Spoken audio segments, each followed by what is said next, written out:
Hello, it's Hubcap Mate again, and if you ever wondered how you can recognize my car, you can recognize it by the ton of hubcaps on the back seat. It's like everywhere. I have like a ton of hubcaps here, and my trunk is full.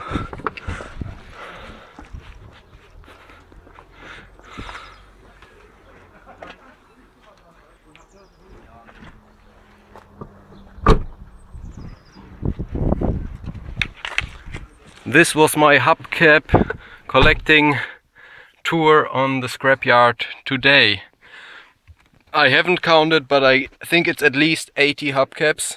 Paid 25 euros, that's like for free, and that's really amazing.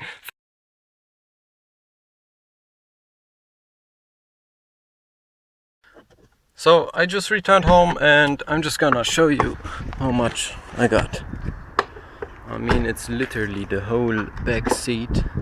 It's like 3 stacks of hubcaps, and then down there there's even more. I have no idea how I should get them up in my workshop. I think it will take at least an hour to to get them up in my workshop, including the trunk again.